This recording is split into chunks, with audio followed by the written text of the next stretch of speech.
Pacific ocean हमारी सोच से भी ज्यादा बड़ा है। चिली के साहिल समंदर पर पैसिफिक ओशन में अगर अर्थ के आर पार सुराख भी किया जाए तो तब भी वो सुराख अर्थ की दूसरी साइड पर पैसिफिक ओशन में ही निकलेगा। स्वागत है आपका मेरी वीडियो में एक बार फिर से।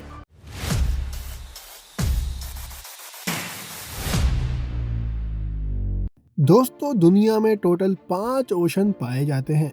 इन 5 ओशन में से सबसे बड़ा पैसिफिक ओशन माना जाता है और ये टोटल 165 मिलियन स्क्वायर किलोमीटर के एरिया में फैला हुआ है।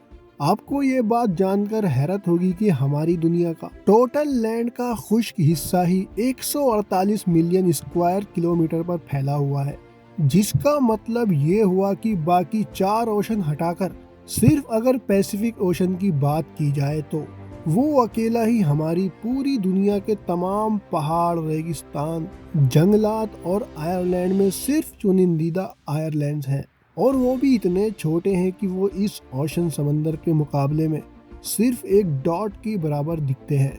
और सोने पे सुहागा, ये वो आयरलैंड्स हैं जिसमें से ज्यादा पर किसी इंसान ने आज तक कदम नहीं रखा। यानी कुल मिलाकर बात की जाए तो अगर कोई शख्स पैसिफिक ओशन में गुम हो जाए तो उसको ढूंढने का चांस लगभग ना होने के बराबर है।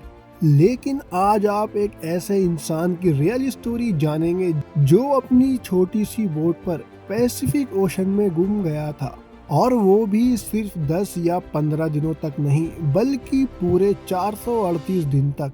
जी हाँ, इस शख्स ने एक्सीडेंटली एक ऐसा वर्ल्ड रिकॉर्ड बना लिया था जिसको शायद कोई चाहते हुए भी तोड़ना पसंद नहीं करेगा।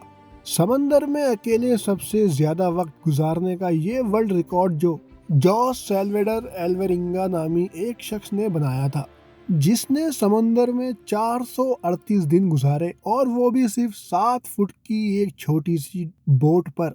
लेकिन सवाल ये है कि आखिर 14 महीनों तक समंदर में ये अकेला जिंदा कैसे रहा। लेकिन इससे पहले हम ये जानेंगे कि यह समंदर में गया क्यों था।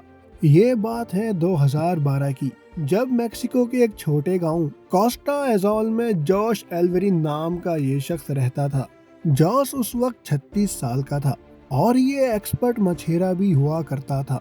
17 नवंबर 2012 वाले दिन जॉस अपने एक साथी के साथ फिशिंग के लिए अपनी छोटी बोट पर रवाना हुआ। इनका प्लान था कि वो समंदर में सिर्फ 30 घंटे गुजारेंगे। इसी वजह से इनकी बोट पर कुछ ज्यादा सामान नहीं था। इस 7 फुट की बोट में सिर्फ एक इंजन और एक रेफ्रिजरेटर था जिसमें वो मछलियां स्टोर करते थे।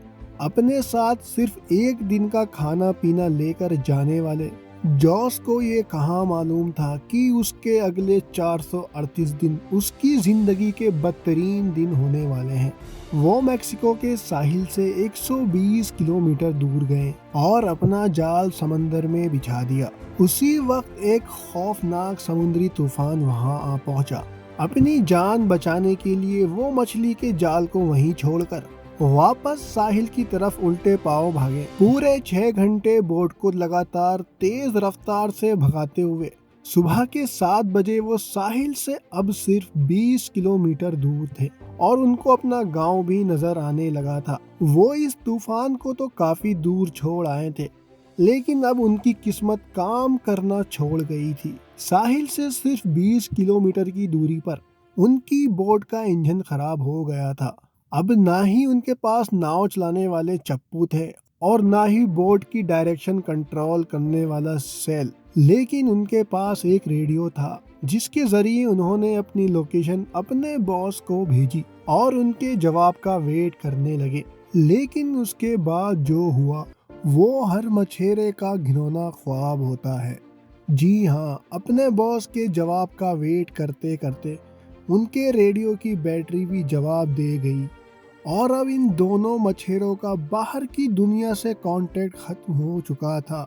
जॉश एल्वेरिंगा और उनका साथी अभी भी इसी शौक में थे कि अचानक वो हुआ जिसका बिल्कुल भी अंदाजा नहीं था।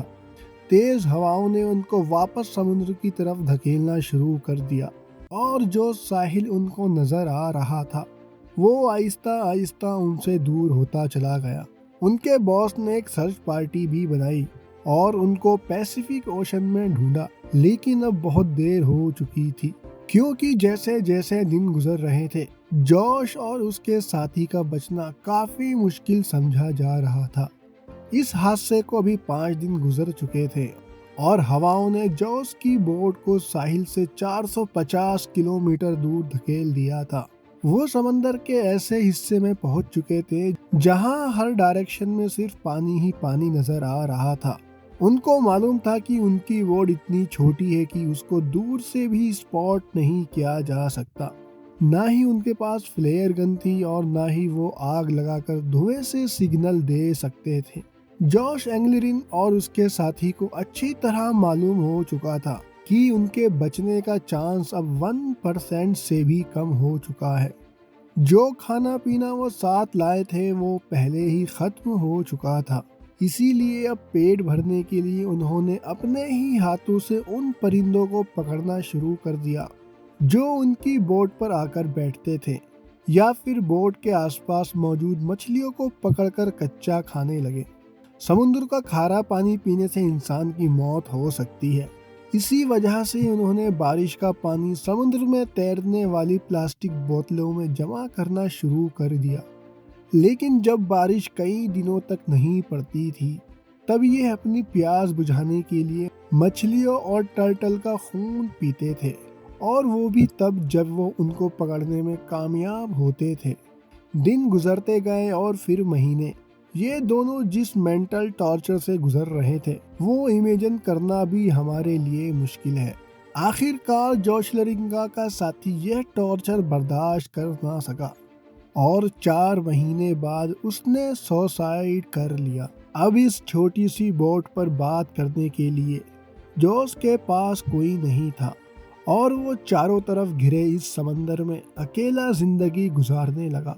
मैप में देखा जाए तो एक अंदाजे के मुताबिक अब जॉश पैसिफिक ओशन के इस हिस्से में मौजूद था और ये दुनिया का खामोश तरीन हिस्सा माना जाता है।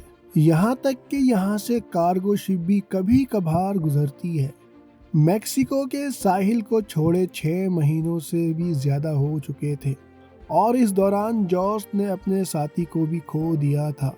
इसी वजह से वो काफी ज्यादा फ्रस्ट्रेट भी हो चुका था। एक दिन जॉश को दूर समुद्र में एक कार्गो शिप गुजरती दिखाई दी। पिछले 6 महीनों में वो पहली बार शिप देख रहा था और ये मंजर देखते ही उसकी जिंदा रहने की उम्मीद वापस से जागने लगी।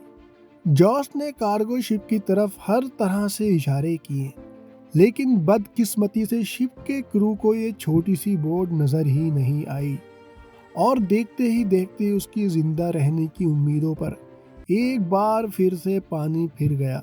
इमेजिन करें कि समुद्र के बीचों बीच एक एक दिन मौत से लड़ने के बाद जब आखिरकार जान बचाने का आसरा मिले और वो भी इग्नोर करके चला जाए तो कैसा लगेगा। 11 महीनों के बाद जॉश अपनी छोटी सी बोट पर 8000 किलोमीटर ट्रेवल कर चुका था। उसके कपड़े भी फट चुके थे और उसके पास खुद को सनलाइट से बचाने के लिए सिर्फ एक अंडरवेस्ट बची थी। आखिरकार वो घड़ी आ ही गई जब किस्मत जॉश पर मेहरबान हो गई। 30 जनवरी 2014 को, यानी पूरे 14 महीनों के बाद, जॉश ने आसपास पानी में नारियल तैरते हुए देखे। वो समझ गया था कि कोई आयरलैंड करीब आ चुका है, जहां लगे नारियल पेड़ों से टूटकर पानी में तैर रहे हैं। थोड़ी देर बाद उसको वाकई एक आयरलैंड नजर आने लगा। उसको डर था कि यह आयरलैंड भी कहीं इससे मिस ना हो जाए।